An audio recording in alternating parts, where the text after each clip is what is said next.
Bonjour, bienvenue sur le plateau de l'Université d'été de la CGEM. Nous sommes ici à Casablanca, au cœur de l'ISCAE, et j'ai le plaisir d'accueillir parmi nous professeur Ayar Awatif, qui est président de l'Université Hassan II de Casablanca. Enchanté. Merci de votre présence. Merci. Alors, on vous connaît comme vraiment une militante engagée de la Smart City, entre autres. Vous êtes intervenu à plusieurs reprises sur ces sujets-là. C'est un sujet que vous maîtrisez vraiment totalement. Donc, on est ravis de vous avoir sur ce plateau pour en discuter. Et on va parler rapidement de votre présence à l'Université d'été de la CGEM. Comment vous trouvez cette édition et comment, d'après vous, quelles sont vos impressions sur ce rendez-vous? Merci beaucoup. Donc, je tiens tout d'abord à remercier la CGEM et à sa tête, M. Mzouar, le président, pour cette invitation qui donne une place importante à l'université marocaine, notamment l'université publique, pour contribuer dans le débat et aussi pour se rapprocher du monde des affaires, on va dire, du monde privé, pour développer des relations, mais aussi pour apporter une contribution scientifique, puisque, comme je l'ai dit au panel, donc je suis ravie que vous organisiez une université d'été, parce que qui dit université d'été, ça veut dire que c'est un rendez-vous pour discuter, pour réfléchir sur de nouveaux modèles, de nouvelles approches et concepts. Donc, ça me fait plaisir que le monde des affaires tienne ce discours et s'intéresse à cette approche académique. Donc, c'est notre rôle, nous sommes dans notre rôle pour apporter notre contribution en tant qu'université, mettre en avant les publications de nos chercheurs, de nos doctorants, dans le monde, bien évidemment, dans le domaine économique, mais pas que, parce que vous savez que quand on dit développement économique actuellement, on parle aussi de technologies facilitatrices, notamment le digital. Et donc, vous avez parlé de la Smart City. Et donc, la Smart City, nous avons, au niveau de l'Université Hassan II de Casablanca, proposé déjà en 2015 une nouvelle vision pour la Smart City qui soit une vision justement de développement économique et centrée sur le citoyen et comment le digital peut aider à activer tout ce capital humain, parce que nous avons un capital humain et une énergie extraordinaire chez les jeunes, au niveau de la société marocaine, mais parfois ils ont besoin d'un petit déclic, d'un petit activateur. Donc c'est le digital, ça leur permet de s'ouvrir sur le monde, de voir ce qui se passe au niveau international. Et donc nous sommes là pour parler de modèles comme de nouveaux modèles de partenariat comme le 4P, le Public-Private People Partnership, qui permet de créer des synergies entre le public, le privé, mais aussi le citoyen, parce que nous avons vu des interventions comme celle de M. Chami et autres qui demandent à donner plus de place à tout ce qui est entrepreneuriat du citoyen lambda, si vous voulez. Voilà. Alors, Madame Ayar, vous avez, si on prend l'exemple d'Angleterre, parce que pour avoir passé quelques séjours en Angleterre, les universités sont équipées de labs de recherche, de laboratoires connectés justement avec ces entreprises, bon, les grands groupes pour la plupart, mais pas que, aussi les PME, TPE, et on voit de nombreuses startups sortir de ces écoles, des chercheurs qui étaient d'abord chercheurs et qui ont développé des solutions. Au Maroc, comment ça se fonctionne et quel bilan pourriez-vous tirer justement de cet état d'avancement entre l'université, ses laboratoires de recherche et le secteur privé?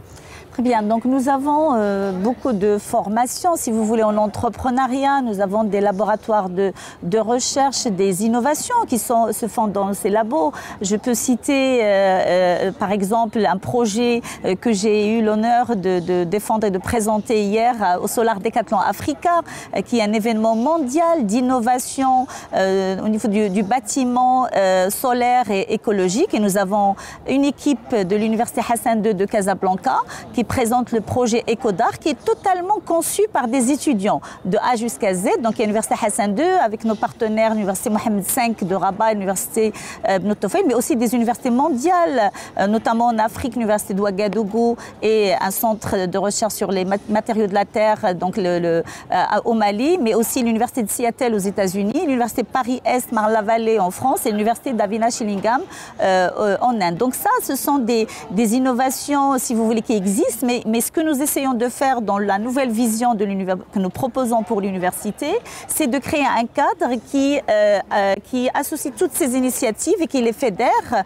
pour faire une force de frappe, si vous voulez, et surtout une plateforme de visibilité des compétences de nos étudiants. Donc, nous sommes en train de mettre en place l'environnement numérique d'insertion et valorisation des étudiants, le projet Envie, et transformer la plateforme du site Alman Falot et de l'Université Hassan II de Casablanca en une plateforme où les étudiants passent pour acquérir des compétences en entrepreneuriat, soft skills, mais aussi pour les accompagner à amener leur projet vers le marché ou à s'approcher du go-to-market, si vous voulez.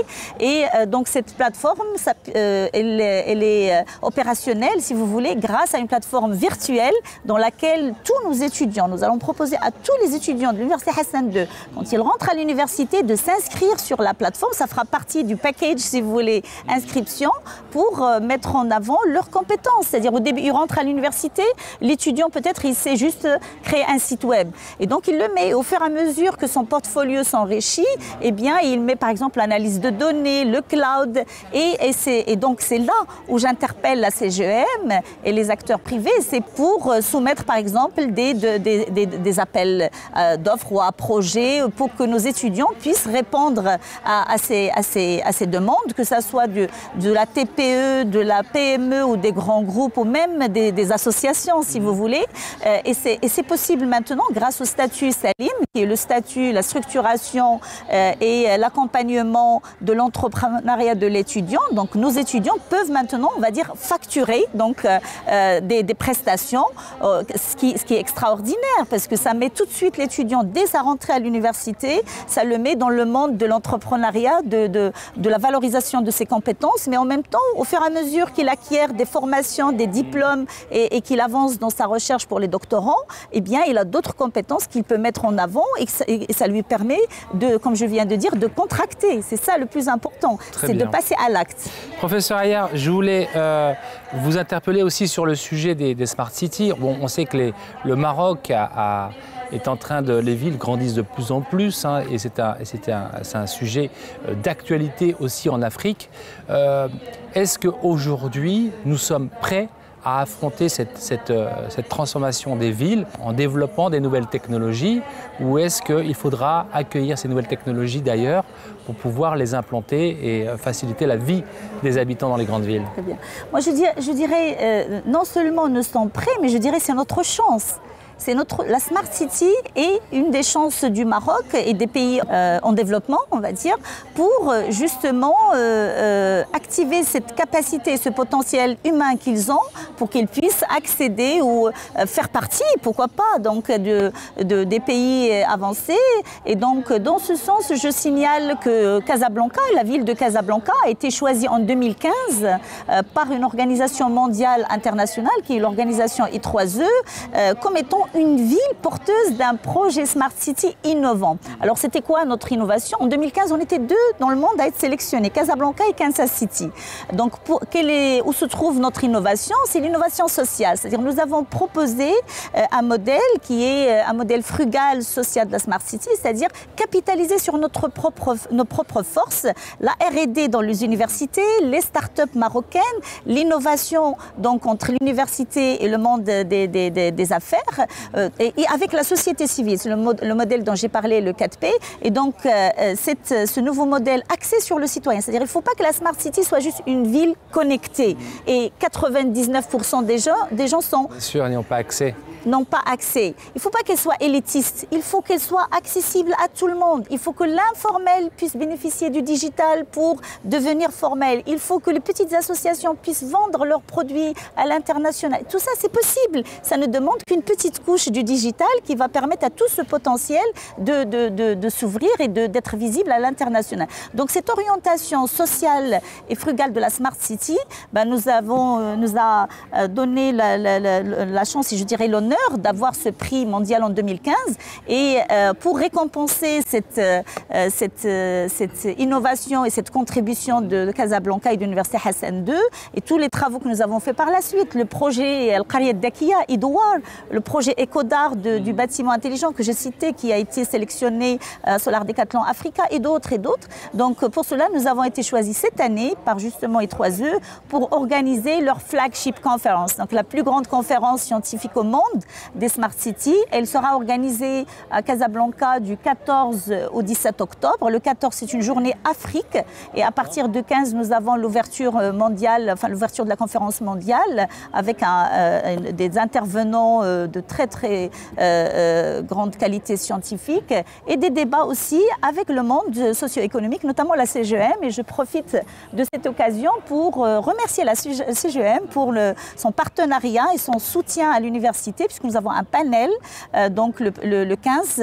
octobre, qui est un panel CGM, dans lequel on va discuter ensemble quels sont les modèles, si vous voulez, les modèles économiques ou les modèles de financement de la Smart City pour lui permettre d'être une réalité et permettre à tous les citoyens de bénéficier de ces innovations technologiques. Donc venez nombreux, j'adresse l'invitation. L'événement est ouvert aux entreprises, aux TPE, PME, start-up. Tout à fait. Donc le lien, je le rappelle, IEE-isc2.org. En tout cas, merci professeur Aya Rouatif de cet éclairage et puis encore bravo, plein de succès à ces étudiants chercheurs et ces nouvelles générations d'entrepreneurs qui sortiront de l'université Hassan II. Et merci pour votre contribution. Merci, c'est un plaisir. À très bientôt. Retrouvez toute l'actualité sur #UE 2019 sur le site internet de cgem.ma. Merci.